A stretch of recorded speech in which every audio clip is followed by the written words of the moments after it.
And welcome back to For Such a Time as This, the place where there is no such thing as a silent witness. And we are not going to be silent when it comes to the second coming of our Lord. As always, I'm with Rick. Rick, how are you doing? I'm doing fine. Thank you, Pastor. Good. Discussing the end times, we're going to do as usual, we're going to go over the newest news coming out of the Middle East and Israel, looking at Jerusalem, where our Lord will come back. And then we're going to have a discussion afterwards. We're going to go through the Olivet Discourse, Matthew 24, and once again revisit that famous passage, probably one of the most famous passages of eschatology in the New Testament, the Olivet Discourse. And we'll go over that and look at that again, fresh eyes, trying to relate it to present day events. But let's start off with our first video. We have 3 of them, and then we'll get into the spiritual discussion. The first one is Israel now has cut off electricity to Gaza, to which Rick and I say is about time. Take the gloves off. Yeah, what took so long? What took so long? If you're in a war, fight a war. If you're not in a war, then don't be in war. But here we go. Here's the first one. Do want to take you out to this live image that we have showing the northern Gaza Strip as we are following breaking news out of the Middle East now. Israel saying that it is cutting off electricity to Gaza. The full effects of that not immediately clear, but the territory's plants there receive power for producing drinking water. Sunday's announcement comes a week after Israel cut off all supplies of goods to the territory to over 2 million people. It sought to press Hamas to accept an extension of the first phase of that ongoing ceasefire. We know talks are expected to resume tomorrow in Qatar. That phase ended last weekend, and Israel wants Hamas to release half of the remaining hostages in return for a promise to negotiate a lasting truce. Hamas has pressed to start negotiations on the more difficult second phase rather than stay in the first phase. The terrorist group on Sunday said it wrapped up the latest round of ceasefire talks with mediators from Egypt without changes to the position, calling for an immediate start of the ceasefire's second phase. The new letter from Israel's energy minister to the Israel Electric Corporation tells it to stop selling power to Gaza. We know, of course, that Gaza has been largely devastated by this ongoing war, and generators and solar panels are used for some of the power supply. Again, we know that talks are expected to get underway tomorrow between Israel and Hamas. That is going to happen in Qatar. It's not clear if American mediators will be there as well. We may get some live images, we might not. All of that still up in the air, but right now Israel's saying that it is cutting off electric supply to Gaza. Rick, I don't understand something. You and I at war. You come in my house and you take my kids and you bring them back to your house.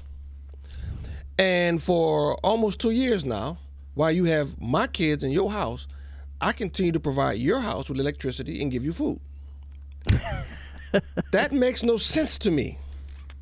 Oh, that says, come take some more kids, some more stuff. That makes no sense to me. The day after October 7th, October 8th, all food, electricity, and water, everything gets cuts off to Gaza until you give me my kids back. I don't understand, and this is Israel. I don't understand Israel's mindset. That food, electricity, heck, if I could, I'd cut off oxygen to Gaza. Right. Until you give me my people back. I don't understand.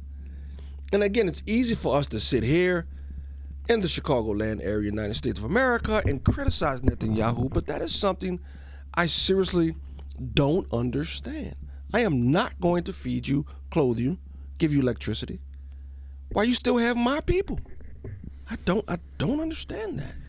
I don't understand why this wasn't done long before. Well, it looks like it's starting. So, and the world they're going epileptic because they don't have any food or electricity or water now. So, Rick, you got my kids in your house. I don't care what anybody else says. I understand. I don't understand the mindset of Israel. No, give me my people back. I'm cutting off oxygen if I can. Yeah, so I don't know how much the electricity. I know they have a lot of generators in the tunnels, but when the electricity is cut off, is that going to make everybody start to come up the ground too? Oh. So I just was thinking about that aspect too. Yeah, but again, I want people to understand. Right. No, I understand. I agree with your point of They view. have been giving them food, water, electricity, while they still have the hostages. I don't understand Israel. I don't. Maybe someone can educate me on this thinking. I don't get it.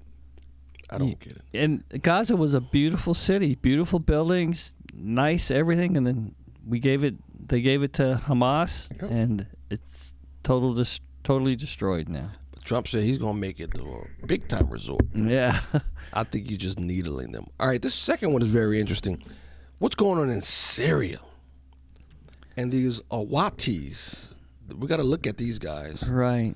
But this is really, really interesting. This guy Jolani, who's head of the HTS, who overtook Syria, he took off Muslim Brotherhood, isn't he? Al Qaeda and ISIS. Al Qaeda, ISIS, and ISIS. He took off his military garb, and now he puts on a coat and tie to make him.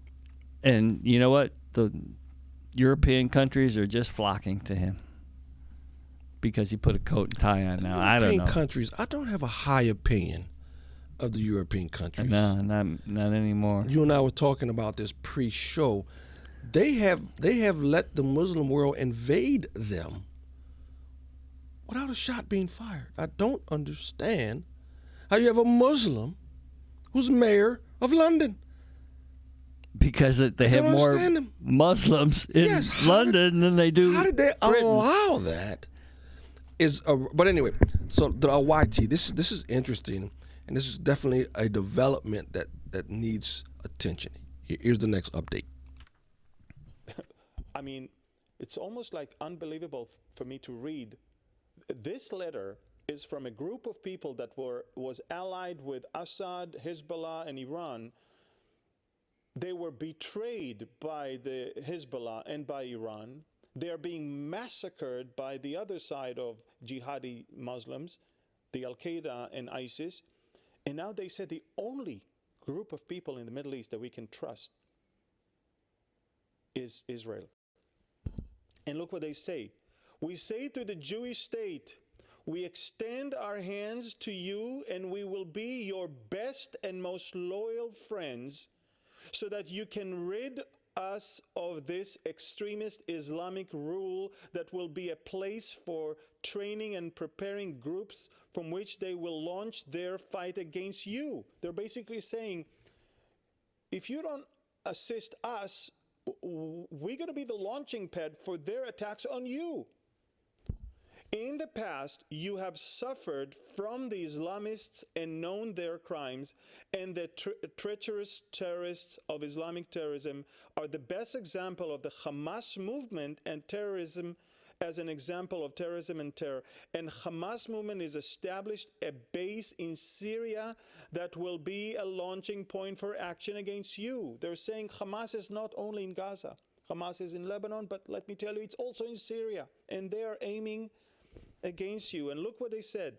You know that the Alawites have never been extremists, terrorists, or heretics, but rather moderate, tolerant, and believers in human brotherhood. And that they do not differentiate between Jews, Christians, and Muslims. We are a minority like you in the Middle East, so let us unite against the Islamic tide led by Turkey. Wow. Wow. So you have other Muslims now crying out to Israel to protect them. That's a turnaround. Yeah. I think because you know what's going on. Like they said, the only moderate Muslim is a Muslim not in power. No, I hadn't heard that one. That's right. And once they get in power, it's bets off. See, and this is people are so ignorant of the realities of the world. I think if you get here's what I want and I'm sure you can get someone to pay for it. If I had the money, I'd pay for it. All of these college kids who are protesting at Columbia and all these other colleges, I want them, right, in pro-Hamas, Hamas in Syria, I want them to do a fact-finding mission. Let's pay for them to go to Syria with the LGBTQ+, and go over there and tell them that they're their allies. With the LGBT, make sure you wear the bright pink and the rainbow flag. Yeah, and the stuff. rainbow colors. Go over there as a contingent and talk to the guys in charge now in Syria. Let them educate you on what you're truly protesting for. And I've got a feeling by the time you come back, You won't come back. if you come back, you come back. you will be very educated on who you're actually fighting for. These guys are brutal. They have no problems killing other Muslims if you're not sold out as they are. They have no problem killing you. And, it's women and children and babies. It's not even fighting men. It's just horrific. People are just, again, these kids are so ignorant. Oh, my goodness. These are all funded by Muslim countries. You look at all the college kids, they have all the same tents, they have all the same flags, they have all the same banners. But everything's nice and neatly made. But part of it, they say it also is the kingmaker of those guys, Soros. Right. I don't understand his angle. Maybe he's just so far deep into the occult. A Jewish guy Exactly. from the Holocaust. What is he?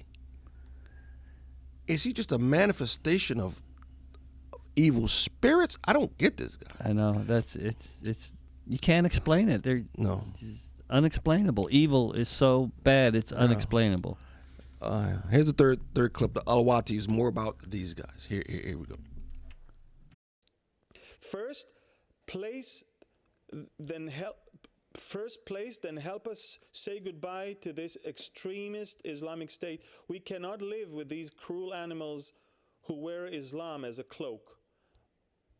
My sons of David, your origin is gold, and this is what time has proven. Help us, and you are our honorable brothers. If you reach the Syrian coast, which is mostly Alawite, you will be welcomed with songs and flowers. May God bless the honorable state of Israel, its great leaders, and its free and honorable people.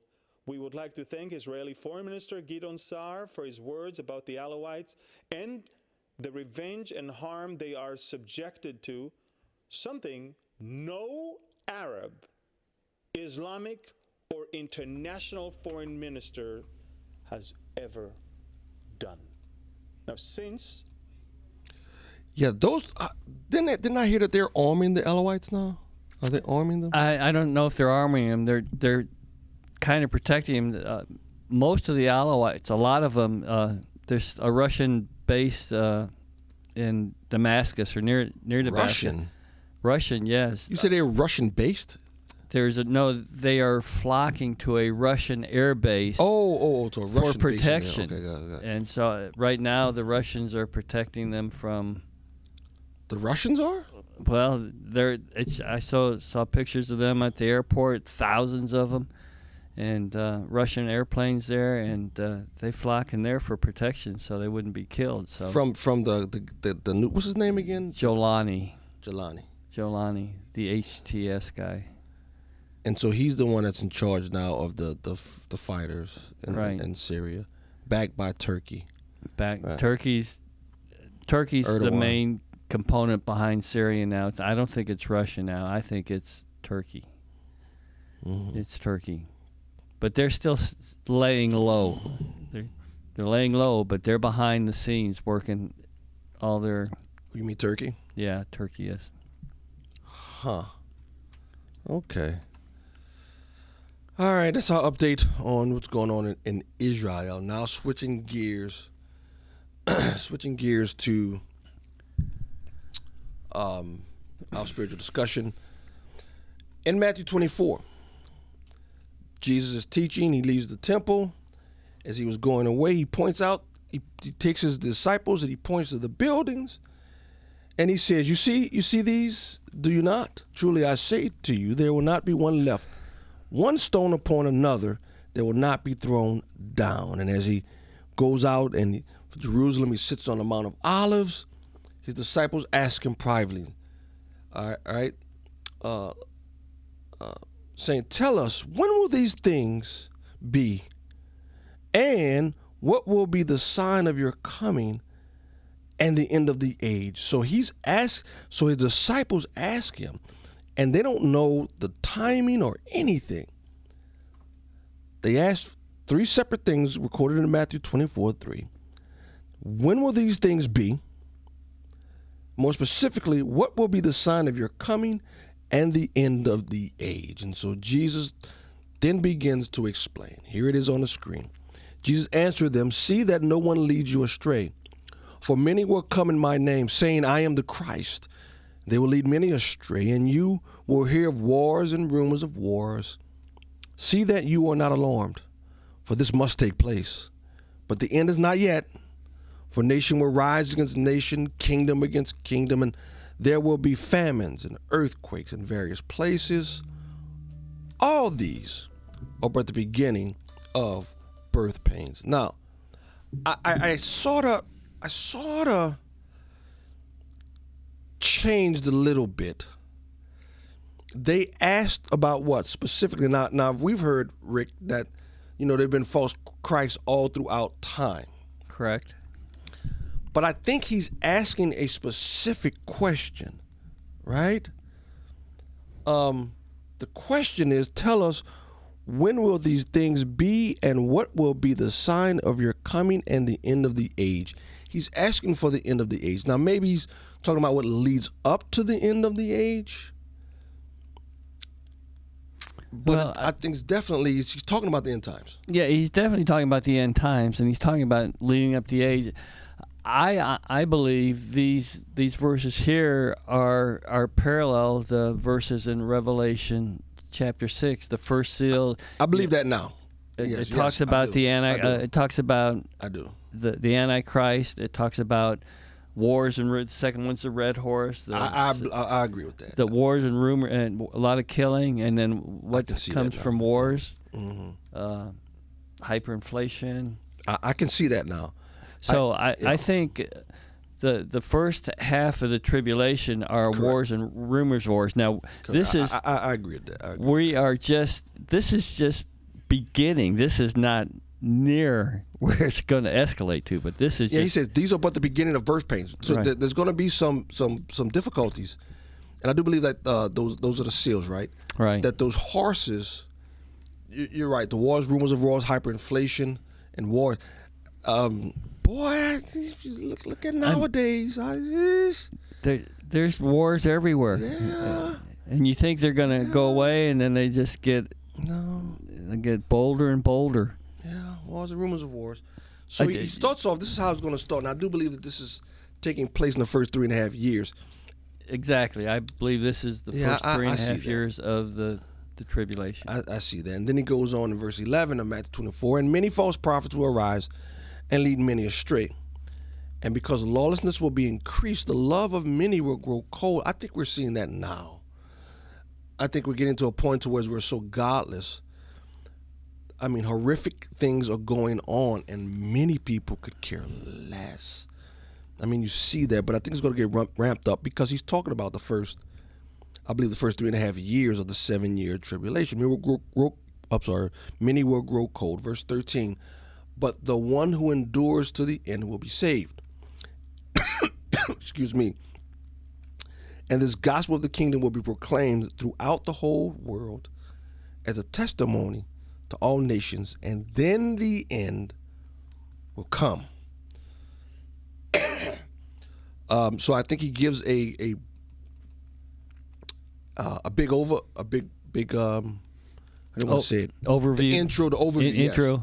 Yes. The intro, the overview of the 7 years. But I think he starts to get more specific. If you go down to 15, So when you see the abomination of desolation spoken of by the prophet Daniel standing in the holy place, let the reader understand. Then let those who are in Judea flee to the mountains. Let the one who is on the housetop not go down to take what is in his house. So this leads up, I believe, the abomination, though it's not specifically stated in Revelation, is between the third and the fourth seal. That's when all the killing starts, and But you see the souls, isn't that the fifth seal? well, that's the result of all the killing. All the martyrs are I believe the seal judgments go way into past the first half of the tribulation. Oh, I do too. I think the seventh seal is Jesus, but that's just me. I think it goes to the end. So Yeah. but the fifth seal is where you see the souls underneath the throne. exactly. The first four are the horses, right? Right, the horses, yeah. But the last one is where everyone's dying. There's a lot of murder and. You mean the seventh seal? The fourth seal is where everyone's is dying. Okay. Because it says he's giving them a quarter of the earth's population is going to be killed during the fourth seal. Okay. So, but the Antichrist, there's we see the awful persecution even right now for Christians and Awaltis and Jews and the anti-Semitism. But once the Antichrist goes in, immediately after he desecrates the temple, the killing starts. The worldwide killing starts. So, of Christians. Christians and specifically. Jews. Christians and Jews. Any of those who do not give him allegiance. So that's why. So yeah, he's talking about a specific historical event, and that is the abomination which makes desolate, standing in the holy place. I believe that is the midway. That is the half point. Midway through the 7-year tribulation, right? Which I think he refers to here as the Great Tribulation, right? It's interesting. Daniel's 70th week, which everyone refers to, they don't talk much about the first half of the 7 years. Everything's focused from when he goes into. There's the peace treaty, and then the main focus is the abomination of desolation, and then that's the Great Tribulation. So Daniel, the 70th week, it should just be called Daniel's 70th week. It shouldn't be called the tribulation because. Well, I think Christ does call it tribulation. He calls it tribulation, and he says Great Tribulation, right? Isn't it? I think it's more Great Tribulation. Mm-hmm. Okay. But I'll look at the focus is always on the Great Tribulation, the second half of the 7 years. It's the Great. But even if he doesn't say it, there's tribulation he's talking about. Oh yeah, there's tribulation. There's tribulation right now. But but so let the one who is on the housetop not go down and take what is his, because when the Antichrist comes out of the Holy of Holies, he's going to start murdering. Terribly. And then you drop down on Matthew again, 24-29, because the rest of between what we just finished and 29, he gives more what do you want to call it, specifics on the Great Tribulation. But verse 29, immediately after the tribulation of those days, the sun will be darkened, the moon will not give its light, stars will fall from heaven, the powers of the heavens will be shaken.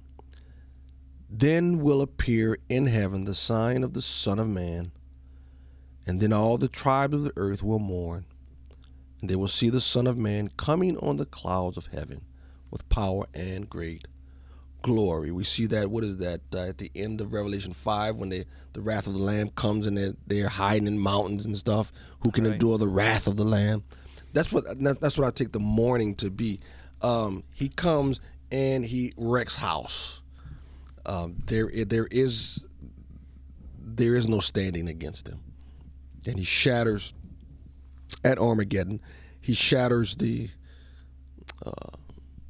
powers that be in the government of the Antichrist. He shatters them and they flee and they run. Interesting enough, Armageddon, they know where it is. Is the Valley of Armageddon and whatnot. The plain of Jezreel. Yeah, yes, in that area, and they actually list. If you look it up on Google, it's such a trade. It's like a trade route. It's where the roads meet, So whether you're coming from Asia Minor down, or whether you're coming from Egypt up, or whether you're coming from Asia west, that's where the roads meet that connects the 3 continents: Europe, Africa, Asia. And they've actually have a list of all the battles that have been fought in this valley. That was Napoleon's great. He said if you had That to was fight one a of them. war, that's the place to fight it. But even in antiquity before him, all the Right. Persian wars, Alexander the Great, all those guys, the list of all the wars that have been fought here, because where the continents meet, it's amazing.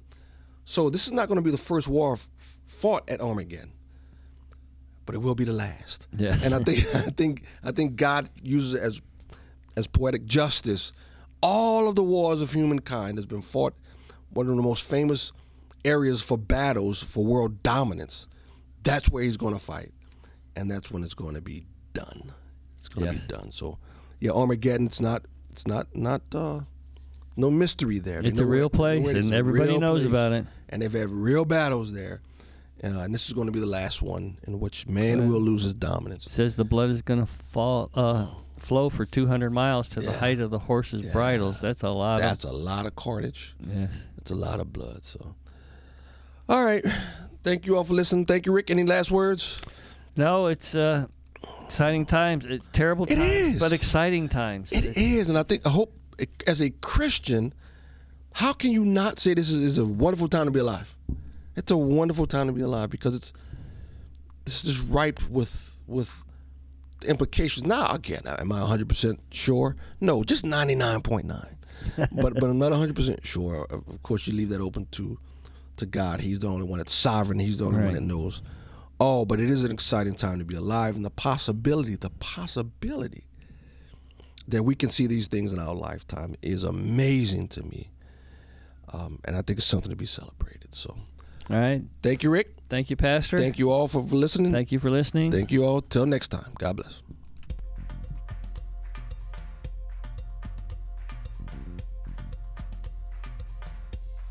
For such a time as this,